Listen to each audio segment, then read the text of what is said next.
안녕하십니까, 레피드입니다. 1월 27일 두산중공업 한번 보도록 하겠습니다.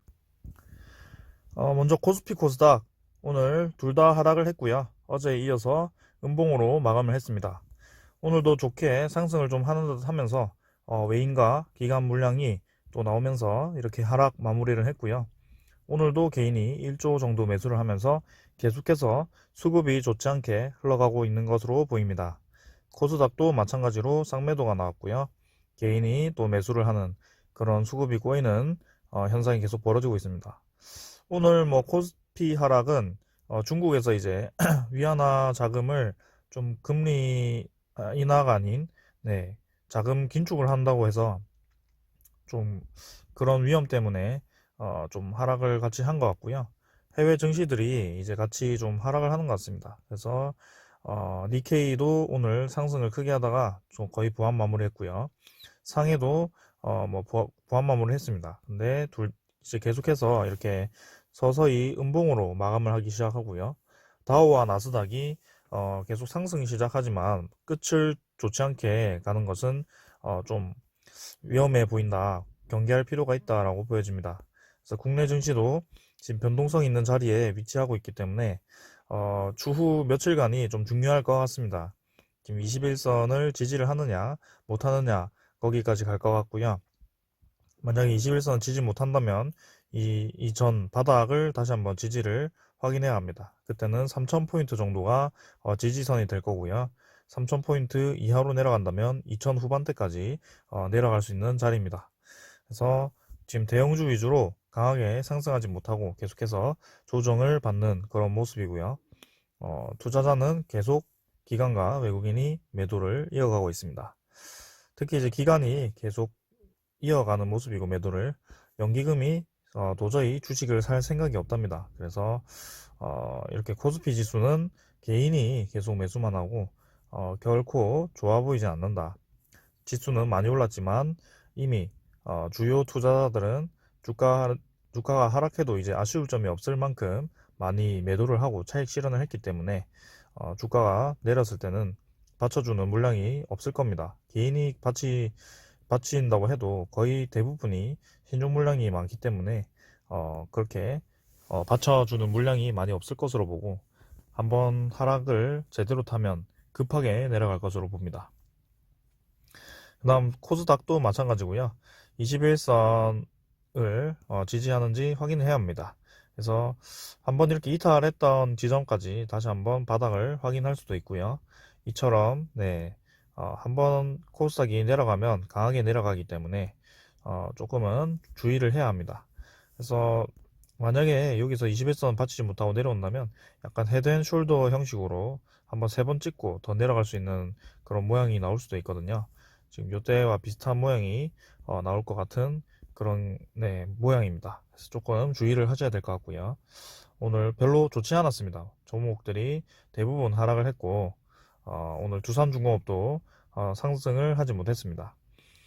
어제 좋은 소식에도 좀 주가가 계속 눌렸는데요. 오늘도 이렇게 장이 받쳐주지 못하면서 계속 눌리는 모습이었습니다. 지금 21선과 121선 사이를 계속해서 횡보를 이어가는 모습이고 딱히 들어오는 수급이 없기 때문에 주가가 그 사이사이에 갇혀서 그냥 움직임이 없는 것 같습니다. 사실은 이제 121선을 조금 이탈을 했는데요. 거의 받쳤다고 보셔도 되고요. 크게 의미는 없는 것 같습니다. 그래서 여기 봉들이 좀 나열되어 있는 13,000원 선은 좀 지켜주면서 계속 횡보를 이어가지 않을까라는 생각이고요. 한번 거래량이 좀 실리면서 좋은 소식이 좀 나온다면 확실히 위로 들 수 있는 그런 자리이긴 합니다. 두산중공업이 지금 때를 기다리는 것 같은데 확실히 지금 모양은 다 만들어 놨는데요. 그 명분이 좀 필요한 것 같습니다. 그래서 주봉도 마찬가지로 계속 몇 주째 갇혀 있는 모습이고 월봉도 몇 달째 똑같은 자리 계속 갇혀 있는 모습입니다. 6월부터 해서는 조금 양봉으로 마감을 좀 했으면 좋겠는데 천천히 좀 지켜봐야 될 것 같아요. SFA 반도체 같은 경우도 한참 슈팅 이후에 횡보를 좀 하던 그런 모양이 있었기 때문에 두산중공업도 이제 신재생에너지 네, 테마로 좀 묶여 있기 때문에 3조 자구안 그 마련을 두산인프라코아 매각을 좀 제대로 완료를 했을 때 그때부터 본격적으로 상승이 좀 나오지 않을까라는 생각입니다. 지금은 조금의 변수도 허락하지 않겠다는 그런 움직임인 것 같고요. 기관과 외국인은 오늘 조금 매수를 했지만 뭐 이전에 매도한 거에 비해서 너무 적게 매수했기 때문에 크게 의미 없다고 봅니다. 그래서 오늘은 모두 이제 관망을 좀 했다고 봐도 될 것 같고요. 연기금이 뭐 23,000주 매수를 했지만 이전에도 매수를 했다가 다시 매도를 이어가는 모습을 보였기 때문에 뭐 크게 움직임 없다고 보겠습니다. 내일 또 매수를 더 이어갈지 한번 지켜보겠고요. 오늘은 뭐 별로 재미없는 장이었습니다. 네, 두산중공업은 계속 이렇게 횡보를 조금 이어가다가 명분이 좀 나왔을 때 강하게 상승하는 모습이 나올 것 같고요. 혹시라도 이렇게 좀 저항을 받다가 하락을 하는 경우도 있는데요. 그때는 그 하락선은 이 월봉선은 지킬 것 같습니다. 그래서 12,500원까지 만약에 진짜 내려간다면 12,500원 정도까지는 조금 내려갈 수도 있다고 보는데 웬만하면 여기서 계속 횡보를 이렇게 아슬아슬하게 이어가다가 좀 슈팅을 주는 그런 그림이 나오지 않을까라는 생각입니다. 이제 두산중공업과 두산인프라코아가 좀 묶여있죠. 두산인프라코아도 보면 계속 비슷한 형태고요. 121선을 받치는 선에서 주가가 지금 갇혀있는 모습입니다. 그래서 두산중공업과 두산인프라코아가 지금 비슷하게 주가가 형성이 되어 있고 한번 이제 수렴이 다 되어 있기 때문에 에너지를 좀 분출을 해야 되는데 위로 분출을 할지 아래로 분출할지는 그 결과에 따라 조금 바뀔 수도 있을 것 같다고 봅니다. 일단 두산 인프라코아 같은 경우는 외국인과 기관이 아주 열심히 매집을 하고 있습니다. 그래서 조만간 좀 좋은 소식이 들려오지 않을까라는 생각이고요. 두산중공업과는 조금 반대로 이제 두산인프라코아에 많이 매수를 집중하는 모습이네요. 이렇게 매집을 한다는 것은 요 높은 평단에서 매집을 했다는 것은 지분이 올라간다는 것은 이후에 좋은 움직임이 나올 것으로 보고 있습니다. 두산 퓨얼셀 같은 경우도 좋게 흘러갔거든요. 평단가를 높게 형성했을 때 결국에는 이제 주가를 올리는 모습이 나오는데요. 두산중공업도 마찬가지로 요 높은 구간에서 외인 지분이 많이 늘어났기 때문에 그 외국인이 뭐 주가를 끌어내렸다가 올리더라도 결국에는 이 이상으로 올려야지 본인들이 이득을 볼 거기 때문에요. 그만큼 이 두산중공업의 비전을 보고 길게 투자를 한 거기 때문에 좀 시간이 걸릴 수도 있습니다. 그래서 지금은 좀 단기적으로 보았을 때는 좀 수렴 패턴이 완성되어 가고 있고 한 번은 슈팅이 나올 구간이 나올 차례다 라고 말씀을 드린 겁니다. 저는 뭐 워낙 길게 보려고 이제 작정을 좀 했기 때문에 뭐 크게 하루하루 주가에 연연하지 않고 있습니다. 오늘 뭐 공매도 잔고를 좀 보면요, 뭐 크게 오늘도 움직임이 없었습니다. 지금 이제 계속 횡보 구간에서 공매도 잔고가 늘어났다가 줄어들었다 하는 그런 현상은 좀 없어졌고요. 이제 160 후반대에서 계속 유지를 하는 모습입니다. 그래서 공매도 세력들도 지금 잠깐 쉬어가고 있는 것 같고요. 뭔가 결과를 좀 기다리는 것인지 계속 가만히 있습니다. 그래서 이틀 연속 좀 작게 거래가 되었다가 어제 오늘은 좀 한 몇천 주 정도 거래가 좀 되었습니다. 그래서 공매도 잔고가 이후에 어떻게 움직일지 한번 이것도 계속해서 지켜보겠습니다. 대차 잔고도 뭐 크게 이제 감소를 많이 했는데요.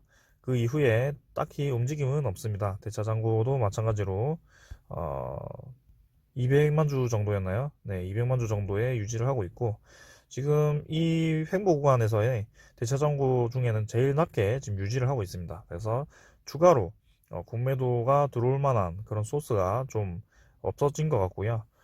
이제는 좀 올라가야 될 때인데 계속 지수랑 이렇게 좀 꼬여버리면서 수급도 별로 들어오지 않고 두산중공업이 못 가는 모습입니다. 하지만 항상 이제 계속해서 제가 분석드린 이제 미래의 가치를 좀 보아야 될 때인 것 같고요. 그래서 탄소 중립을 위해서는 이 두산중공업이 확실히 필요하다. 그래서 국가적인 산업이기 때문에 죽일 수 없고 살릴 수밖에 없다라고 말씀을 드리겠습니다. 그 첫째는 수소고요. 수소가 이제 두산 퓨얼셀을 비롯해서 이제 수소 액화플랜트를 증설을 할 거기 때문에 두산중공업의 수혜가 될 거고, 둘째도 이제 해상풍력을 포함한 풍력 발전입니다. 풍력. 네, 그래서 풍력 에너지, 풍력 단지, 전라도 쪽과 그리고 서해안 쪽, 네, 태안 쪽, 그쪽에도 이제 단지를 짓는다고 하고, 동해안 쪽에도 단지가 좀 형성이 된다고 하니까, 이제 올해 말까지 8메가와트인가요? 그 해상 풍력을 좀 개발을 완료한다고 했거든요. 그래서 그런 거 좀 기대를 하면서 기다릴 수밖에 없는 것 같습니다. 세 번째는 이제 원전 수주고요. 네, 원전 수주인데 이제 체코 원전발 소식이 좀 있습니다. 체코 원전이 이제 이번 달에 원래는 이번 달이었나요? 네, 좀 결정이 난다고 했었는데 지금 며칠 내로 러시아와 중국이 배제가 될지 안 될지 공식적으로 이제 좀 나온다고 합니다. 그래서 5파전이 될지 3파전이 될지 결정이 될 거고요. 러시아와 중국이 좀 빠진다면 이제 3파전으로 한국이 굉장히 유리한 고지에 네, 위치를 할 것이라고 분석이 되어 있습니다. 하지만 이 수주가 생각보다 느리게 될 수도 있다는 것이 10월 달에 이제 체코 쪽에 선거가 있습니다. 그래서 그 선거 때문에 좀 정치적으로 이용을 할 수도 있고요.